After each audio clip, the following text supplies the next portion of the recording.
we're live, man. We are live. So how you doing, Ryan? I'm doing. I can't complain. Life is good, and that's just the way it is. So it's good. Where are you located at? I am in a city called Nanaimo, which is on the very west coast of British Columbia in Canada, on Vancouver Island. I'm Oh, kind of Vancouver. like 2 hours north. If I go straight across, I'm pretty much in Vancouver. Gotcha. I've only been to Vancouver once, and that was a connection flight into Toronto. That was it. No, actually, no, into Montreal. Ah, That's right. And I did a Montreal Comic Con one year with Kevin Nash, and that's where he first introduced me to Chris Jericho. nice. And then rest is history from that point. It's like that. So I was actually told that I should reach out to you because that you write some really interesting and cool articles about everything. Basically, you do sports, non-sports, wrestling. I think we just froze again. We're having technical difficulties. Let's see if we can get. There we go. Are we back? Sorry, I'm back. Yeah. Yeah. Sorry, it looks my internet might be glitchy. I'm not Okay. sure what's going on here.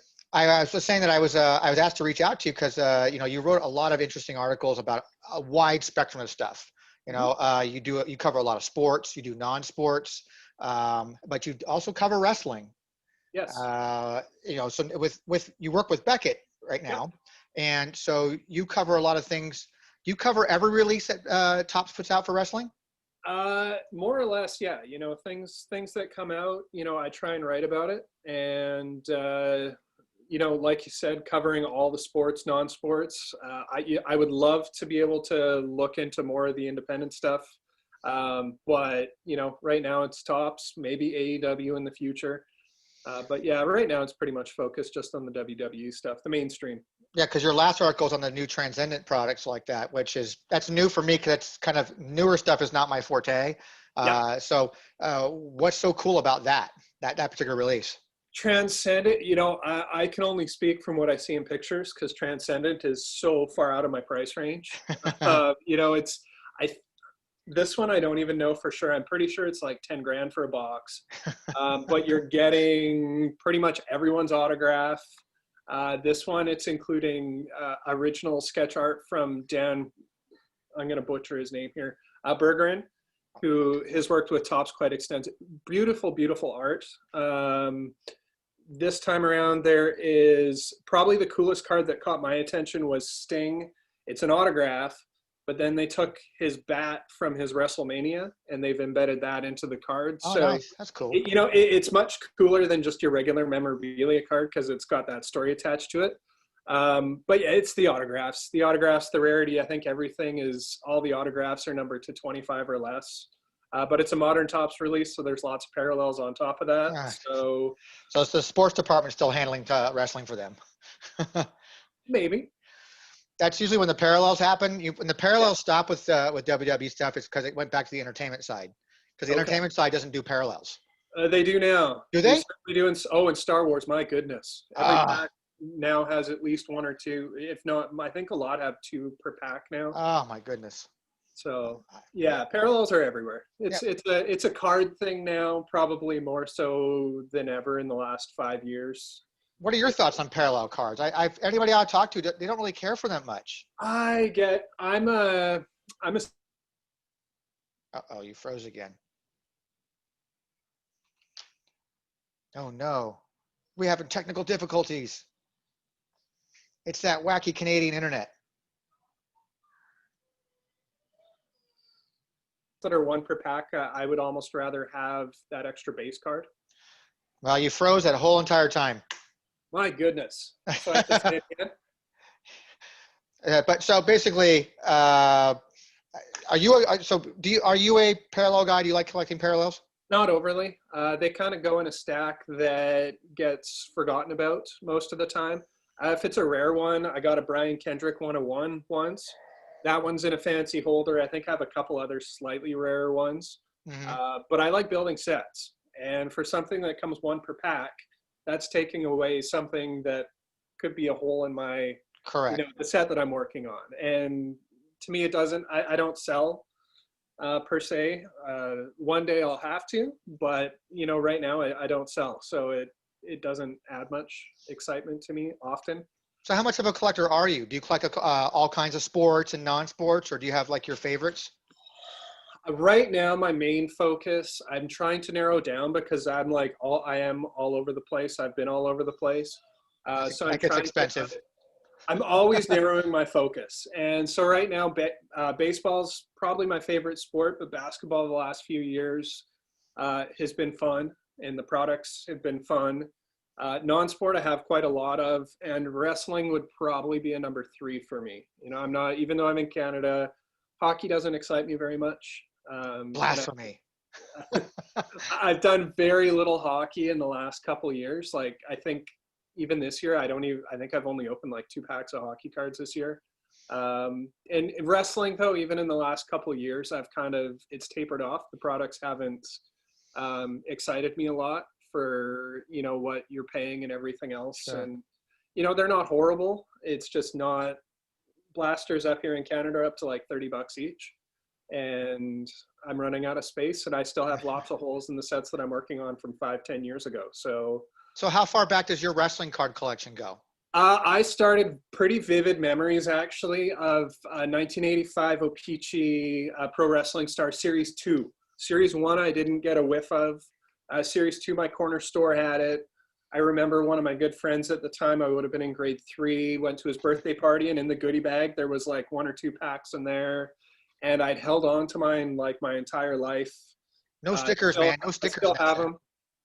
What's that? No stickers in that set. No. And that was actually, I came across locally about 2 months ago, a guy who was selling off, it was mostly like just baseball stickers, O-Pee-Chee baseball stickers. But what caught my attention on top was there was some Series 1 stuff, O-Pee-Chee Wrestling Series 1. I'm like, that I am not done yet. And then I went through, I didn't even know they had stickers in Series 1, because O-Pee-Chee traditionally for everything, like non-sport, everything, no stickers. It was Batman, the movie was a big one. That was like my first box purchase.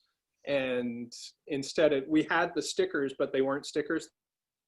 Oh, you're freezing again. You're freezing again. I think we're going to be freezing like every 5 minutes. We'll wait till you come back on. Yeah, I missed all the Batman stuff because freezing again, like every 5 minutes. It's not wrestling. So it's odd that they didn't do stickers, but they did for that particular release like that. That was one of my hard to find sets for my collection, was finding all the stickers for that set. And I actually found it on eBay. You know, probably in the late 90s, early 2000s, I found it on eBay, really early on in my search. But yeah, I like those O-Pee-Chee sets. The O-Pee-Chee sets are nice. I like them a lot. They are. The Series 2, I didn't even realize the history, like, because there wasn't the top Series 2. So the Series 2 O-Pee-Chee, you know, the Macho Man, and I think there's a couple others in there that, you know, they aren't in Series 1, and the de facto rookie. And yeah, you know, that's cool. I like that. For once, Canada has a leg up in the card set. So from that point on, did you start collecting every release that came out for wrestling, or no? There wasn't a lot up here. It was kind of whatever. I was the card collector who would buy whatever I could find at my corner store. When cards became big in the early 90s, there was a store that I went to in downtown. I lived on the outskirts of Victoria. And whenever I went downtown, there was a sports store there, and they had a stack of Series 2 packs again from 85. So I bought some more of those, and I'm trying to think what the next. I did somehow end up with some 87 O-Pee-Chee, the WrestleMania 3 set. And then there was nothing up here until. Well, Classic put out stuff in 90. Classic, I never saw locally. I think I bought 1 pack of action packs when wrestling came through town. That's what I bought instead of a t-shirt, was a pack or 2 of cards. And then in the late 90s, they started showing up again with the Comic Images sets, the WCW stuff. Yeah, from Topps. And those were awesome sets. Yeah. And whenever I could get some of those, I would, for sure. So you keep complete base sets, or do you keep all your chase too? And like if you pull an autograph, you keep that as well? I keep everything. Keep everything. To be honest, I'm trying to think, wrestling for sure. I think I gave away a ton of like my extra like doubles a couple years ago just because it was like a 3,200 count box. And after a couple moves, my kids are getting older. Sooner rather than later, we're going to probably downsize once the kids go off to college and have moved out. So I'm at the point where one is enough of everything and, try and go from there. So do you have a specific era of cards, wrestling cards that you like? Is it still the early 85s or? That's my favorite set, but it's so isolated. I think the Monday Night Wars run, when, there was both Topps and WCW, there were some great sets that came out of there.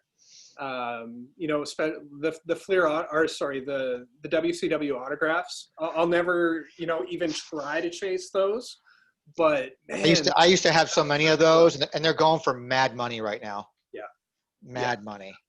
I regret getting rid of them when I, back in when I did, because I kept a couple for myself, and then I just got rid of everything else. But yeah, the Rey Mysterios that never got put in packs, I made those available to the public. Oh wow! Because I caught Ray at a convention, in California, and he had the entire brick that he never sent back to Topps, and he was selling them at the table. Nice. But I wish I still had those. I really do. But Yeah. I like that time frame for the late 90s, early 2000s.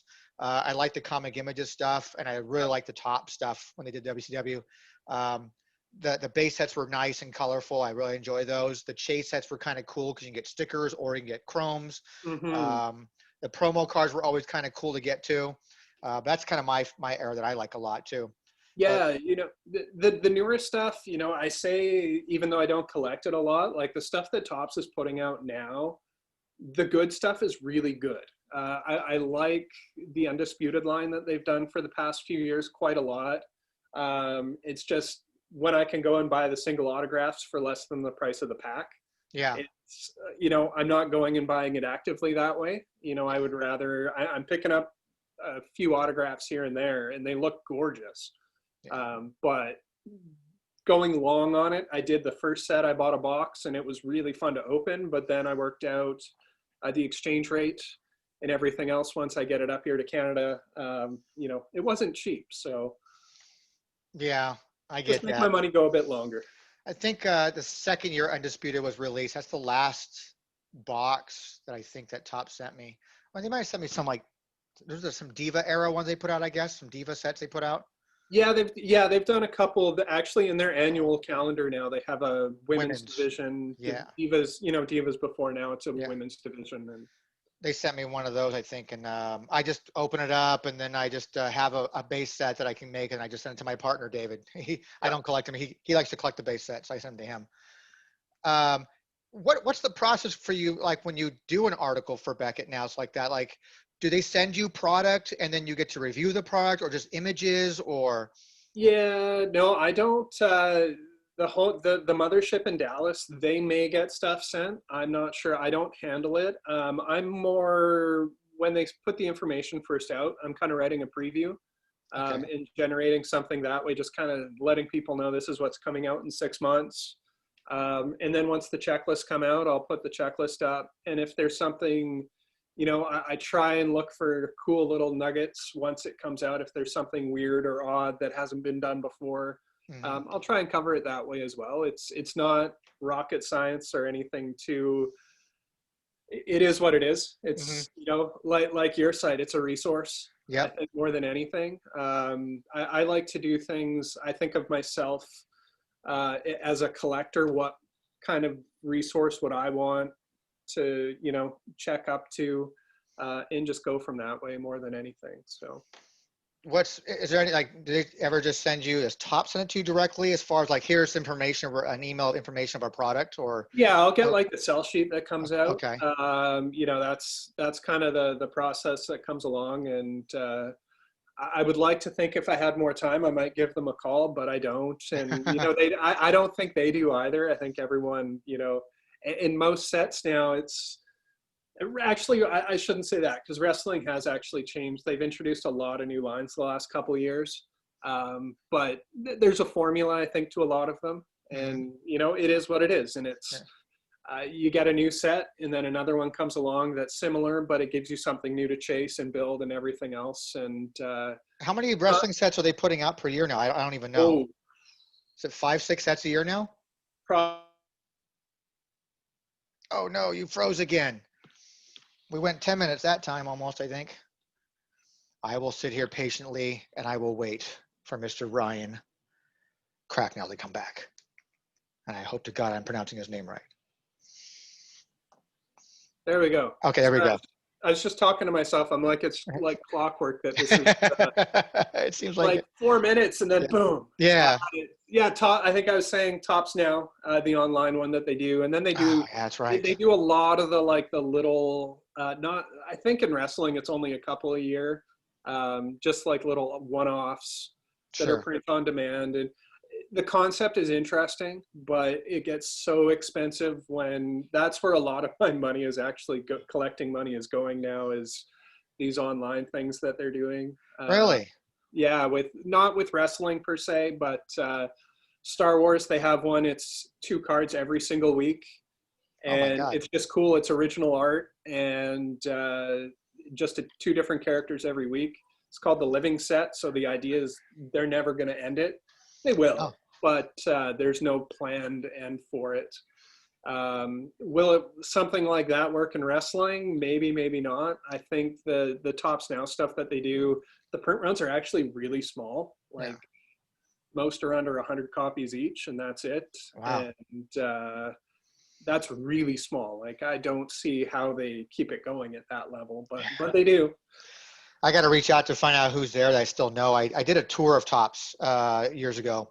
A friend of mine, Jeff Zapata, got me in there and got to meet everybody there, and a lot of good people there. And my contact there was named Colin, but he's no longer with them. I think he actually works for Colin WWE Walton. now. Yes. Colin Walton. I'm trying to actually think. There was a couple Collins there, so I'm probably Maybe it might be him. I'd have to go look it up through the old emails, but yeah. Colin handled the WWE stuff for them. And Yeah. I think he actually works for WWE now, if I'm not mistaken. Okay. But I don't know if I have any contacts anymore with Tops, but I'd love to have someone from Tops and talk to them.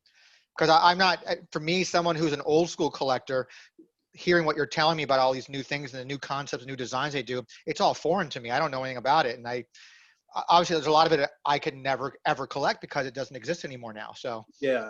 Yeah. And then there's the digital side on top of that. They have Yeah. all the digital apps. That stuff drops every day. I couldn't keep up with them. So they did a changeover and I couldn't log in and I didn't send the email to get my login back. So I just kind of let that lapse and everything else. But that's new stuff every day. It's very different, and it's for some people and not for everyone. But that's like everything else. That's the approach that I take when I see, man, there's so many sets nowadays. It's like, well, okay, there are, but hopefully each one is a little bit different and caters to someone else's interests. And, you know, there's something for everyone, but everything isn't for everyone. Correct. Sort of thing is the approach. And, like you know, I couldn't survive in today's world when I couldn't financially survive. yeah, But you know, in the late 90s, early 2000s, you know, I took great pride in the fact that I got everything. I got, Yeah. when Comic Images came out with their superstars, I got everything, including all the autographs. I got everything when Fleer first came out, that first WrestleMania set they came out. I got everything, you know, all the foreign objects, everything. And it just became too much. I just, now it's like, there's no way in hell I could survive. no, you trying to can't. collect. That's what I tell everyone that I'm a big preacher and don't even try. Like, it's hard to wrap your head around because I think there's, in the collecting mentality, the whole idea of the chase, and we're always going after everything, and to hear you can't chase everything now. Yeah. It's like, no, that's really hard to take.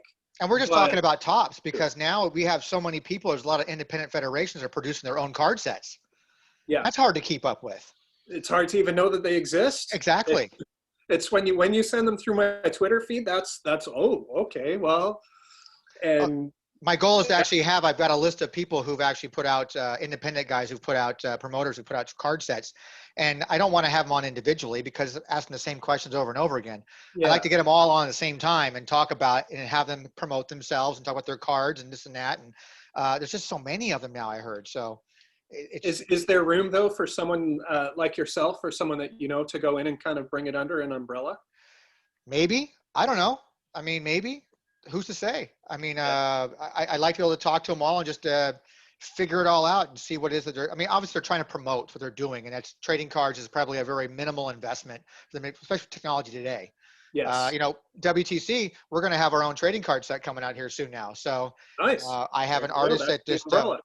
I just gave a sneak peek of it at the last, I don't know what the hell you call it, podcast shows. I don't know what this stuff is. I'm too old for this shit. So someone took a screen capture of that and already tweeted it out that, hey, look, WTC is going to be doing a trading card set. And they showed off the artwork that I got done for Kevin Nash. And I just finished designing the back of the card today. And so now I've got to go through the printing process and get them done. And the cost isn't very much to do this stuff anymore nowadays.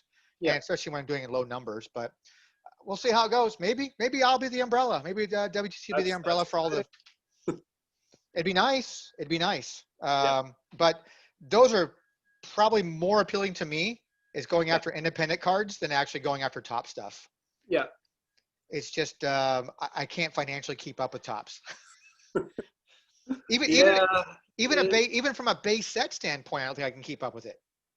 If you go hardcore, yeah, because that transcendent stuff is going to be, there is a base set that's part of it, and there's only 50 of them out there, so Yeah. I'm done. it's built for a different it's built for a different way. The group breaking, I'm not sure if you've heard of that, and I'm not sure how much I know it exists in wrestling, but definitely not to the same extent. It's like the dealer will buy the case and then they'll break it up and kind of cost share and everything else, and you buy your spots. And used to do even stuff when I briefly got into like golf trading cards for a while in the early 2000s. Okay. And we would we started doing pack wars, then we started doing box wars. And it's like when you come on the losing end, man, that's an expensive loss right there, So Yes. but Yeah. sometimes you win, man. Sometimes you win. So do you have a favorite article that you really enjoyed writing about wrestling cards? Oh gosh. Like what's something like you were like really excited about?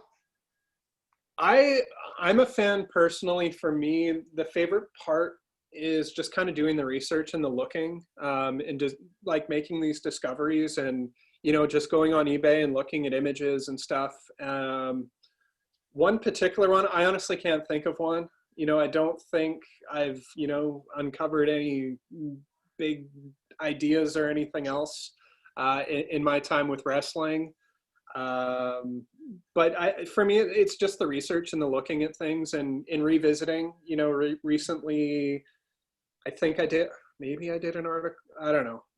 Around WrestleMania season, I was going back. I just looked up every set to do with WrestleMania, and I reconnected. That was it, with my Hostess sets, the mini ones from the 80s.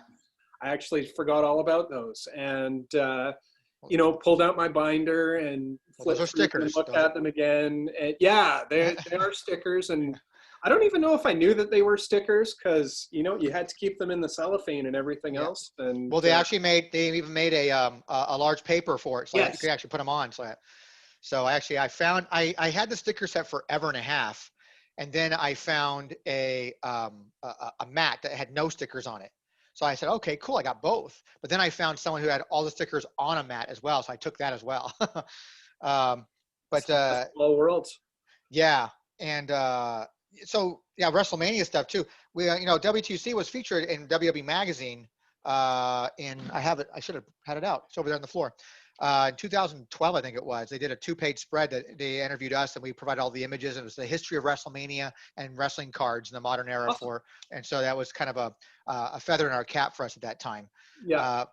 WrestleMania seems to bring that shit out all the time. So did you go back and do like old sets? You said you did old sets as well? Yeah, like the 80s stuff, not going back to the Parker stuff of the 50s and stuff. I don't know those wrestlers at all, so I would rather get someone, if we were to run an article, I would rather get someone else in who really, knows those guys and connects with those guys and can do it justice as much as possible. A David Peck type of guy. Yeah. Oh man. That guy is a wealth of information, isn't he? He is. Yes. Yes. Yeah. So He knows his stuff. sure does. I think the guy is single-handedly is one of the, well, he's one of the major forces that's caused the rise of graded wrestling cards right now, I think. So, Yep. I mean, you can't really talk about graded wrestling cards and not talk about David Peck. Yes. I mean, Oh, he was a real pleasure, to have on. He was just, we'd never met, like you and I, we'd never met before until now. Yeah. He was just fantastic to have on. And I was like, wow, like he didn't have to even look at, like, I'm looking at stuff all the time on the corner. Okay, yeah, look at this up over here. And he just knew it like this on top of his head, man. Like, impressive. Yes. But is there any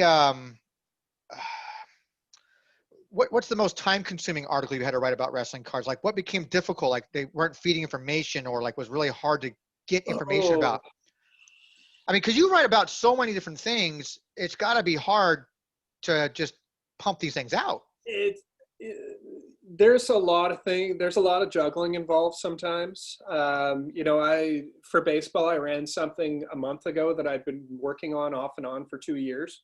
Oh, wow. And it was like a 7,000 word piece by the time it was all said and done. And it wasn't particularly hard. It was just all that juggling and finding time and everything else, and making it work. For wrestling, I think one of the harder ones that I can think of would just be pulling together the obscure WCW autograph signers. The ones that they exist maybe, but not officially, but then it's also wrestling. So you got to figure out, did the wrestler actually put those out? Did something, a little more nefarious happen over here? Well, you know where you can get that information from. I'm guessing WrestlingTradingCards.com. Yes. Yeah, all those. I got. I had Jeff Zapata on, and he gave me a name of the guy, the actual guy who had all those cards and brought them to the talent. So Jeff wasn't very clear on whether or not, did Ultimate Warrior get a card? Did Eric Bischoff get a card? I don't, I think they probably did, but you need to talk to this guy, Jim, something like that. So I'm tracking that guy down. Yeah. Because some of these cards have found their way in the secondary market through, whether they're in a dumpster, or someone like me who made Rey Mysterio public, or, Scott Steiner's card never got put in packs. Ric Flair was done through Jimmy Hart's son. But Jimmy Hart was the bridge that connected WCW with Topps at the time. So, okay. And that's where this guy, Jim, had to go through to get all the cards signed, but they were already printed. You imagine they were already all pre-printed already. And then this guy, Jim, had to go out and get these guys to sign, and to hear the stories that Jeff would find out about this guy's going in the locker rooms, and just like, hey, would you sign these? Can you sign these? And some would say yes, and some would say no, But it's 105, 106 different autograph cards that were released for over those 3 series. Oh, and it's an awesome set. It's an just for the autographs alone. And there's a guy I think both you and I probably follow him on Twitter, who's like, he's like card number 82. He's Wes Moore. Yeah, and I like to get him on and talk to him about his hunt for these cards, because they can't be cheap these days. No, I haven't. The big boys I haven't looked at in a while. I think I have AC Jazz, and that's it. I got it, and that's probably the lowest of the low, and that's all right. I feel so bad. I mean, when I was selling cards on a regular basis, I was selling both wrestling and adult trading cards. So not just the Playboy stuff, but like there was a card company out of Canada called Triple X Trading Cards. Okay. And they made 2 sets for Wicked Pictures. Okay. And so I was able to get cases of those because I had a great connection there. And I got those, and someone goes, hey, I'm looking for Stormy Daniels, which would go for big money now, but Stormy Daniels, all these different porn stars from that set. And they go, I'll trade you. The guy traded me a bunch of WCW autograph cards for these porn cards that cost me like $15 a box. And I'm getting an autograph per box, and da-da-da-da. And he sent me Chris Benoit, Eddie Guerrero, Bobby Duncan Jr., all these guys who are passed away. It's like that are worth a mint right now. Yeah. And I flipped them real quick for a good profit, but I'm like, I should have held on to them. Who knew? As long as you made something good out of, the flip, it's hard to do those regrets when you made out well in the short term. It's not True. so bad. It's not so bad. So I think before we jumped on and got on live here, uh, we talked about the Wrestling Almanac, and that I originally had been told to contact you because I thought that you had something to write or did edited that book. Nope. Who could we talk to about that one day? That's Matt Bible. Okay. He, brilliant mind, really nice guy. He puts that together every year.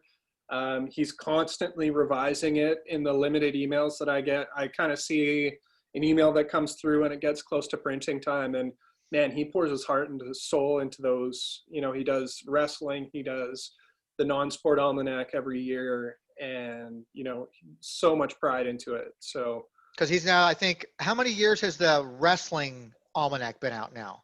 I think 2 years now, 2 or more. 2 or 3. It's one of the newer ones for sure. Yeah. And that was his brainchild, and he was the one that led it on, from my understanding. I'm the online guy, not the print guy so much, but he was the cheerleader. It was his idea, and when it came time to, is it going to happen, he's like, yeah, it's going to happen, and he made it happen. That's awesome. Yeah, I don't have those. I'm friends with a store owner in Los Angeles called the Wrestling Guy Store. Okay. And he has last year's and this year's. He's going to send me this week, and I like to have them so I can kind of go. The last price guide I have is Paula Nunn, also from he's in Toronto. He wrote the Wrestling Price Guide in 2010. Okay. And then the other one I have was like another oversized, like a wrestling price guide of some kind. It had cards and action figures and lobby cards and all kinds of stuff in it. But those were the only two that I knew of until these almanacs. So yeah, it's the filling of the niche and everything else. And that's kind of what Beckett does these days is, whatever people like to collect, we like to cover it as best we can. So, and a lot of us on staff we're collectors ourselves. So we have the things that we like to chase, and we'll spearhead if we can and make it happen. So because Beckett hasn't been doing non-sport forever. I mean, they were all just sports for a long time, and then a lot of people used to get their pricing information from NSU, Non-Sport Update.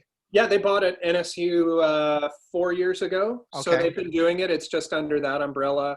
Matt does an annual for non-sport as well. So okay. It's just kind of, it came under they might have put a little bit in like the all sport one, or at least some mentions, but shortly after I started, there was a phone call. It's like, we're doing NSU now. It's like, oh, okay. Cause I wrote for NSU. And then when I started at Beckett, I was just so overwhelmed. I'm just like, guys, I don't have the time anymore. Sorry. And I think I literally missed 2 issues. And then I was back. They're like, Ryan, you're writing for NSU again. Okay. Wow. Right. I didn't know you wrote for NSU as well. I mean, they wrote up about us in one of their issues one time for WTC.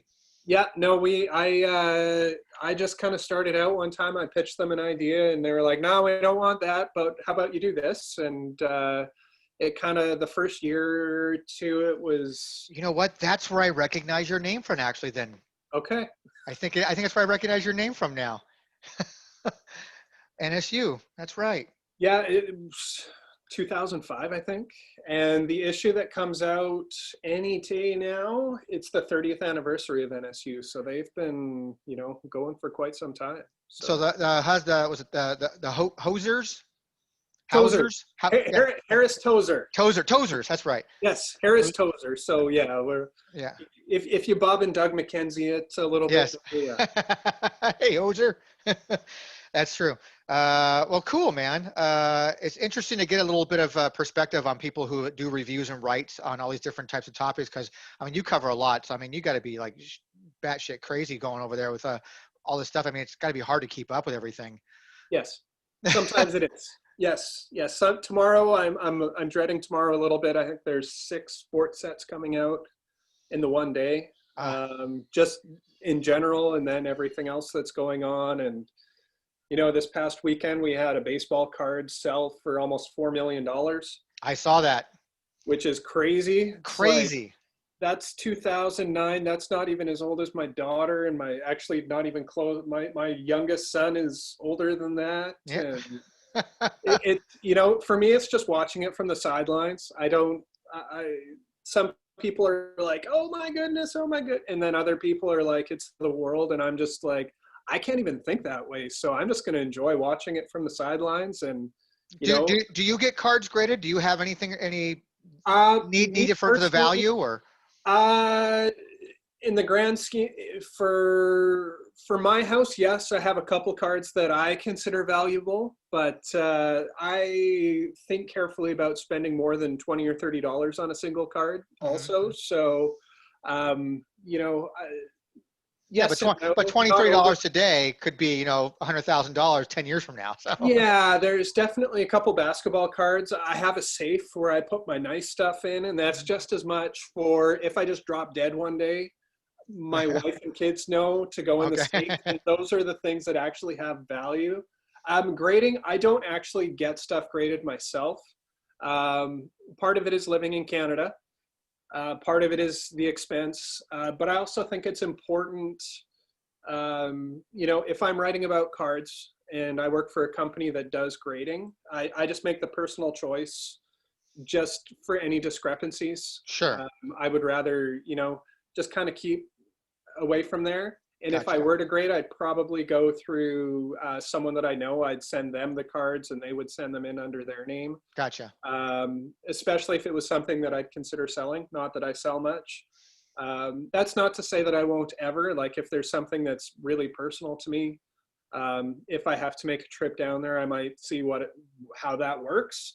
But I'm more just the toss it in a top loader and put it in a box, and everything stays uniform size that way. So Keep it all nicely organized. yes, Yeah.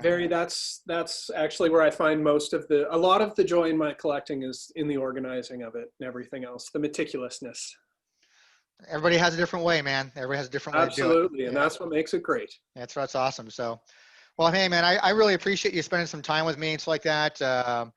I think I've read many of your articles, and now that I totally put the two and two together from NSU, because I used to get that issue every year at San Diego Comic-Con for the special promos every year. Yep. I totally remember. I'm going to look at my old issues like that and find your name in there, I bet, probably. The Cards Online column was what I did for quite a while. So did you write about us then? Maybe. Because we're in that. I don't remember. It's, the combination of getting old, and it would have been a long time ago. I'm going to find out. I'm going to find out right now, buddy. All right. I'll tell you exactly what issue it is too. Because someone did Cards Online before me, and then they moved on, so I took it over. So it could have been before my time. Well, when was your time there? I started in 2005. Okay, so we were featured in an article in the Non-Sport Update, April-May 2006, Volume 17, number 2. Probably not me, because I wouldn't have done Cards On. That was probably the person before me. I don't know, maybe, but probably not. I think that was when I was doing the movie and TV sets that would come along, and they'd go, here, call Inkworks up and talk about The Sopranos or whatever else it was. Yeah, that's all Buffy Angel back then in those days. And Yep. Yep. Kind of the glory days, actually. I miss those days, to be honest with you. I remember when the rep that was there, her name was Donna. Yep. And Donna was so good to me all the time. She's like, listen, I know you're coming to San Diego, and I'm sending you all the images right now of all of our exclusive promo cards that year. Promise me you won't sell them until 8 p.m. Wednesday night on preview night. Because I would go there at the booth, and they should give me a whole brick of just the packs of all the promos. And I'd go across the street to my hotel room and hit list, and I'd have 100 listings going like that, and it'd pay for my whole trip. There you go. It was fun times. And I think she went to Rittenhouse for a while, I think, as well. Perhaps. I think Donna ended up going, when Inkworks went away, she went to Rittenhouse for a bit, I think. Okay. I miss those days. The old, to be honest, wasn't a big fan of Alan Kaplan, but I love Donna. Miss me, my Donna.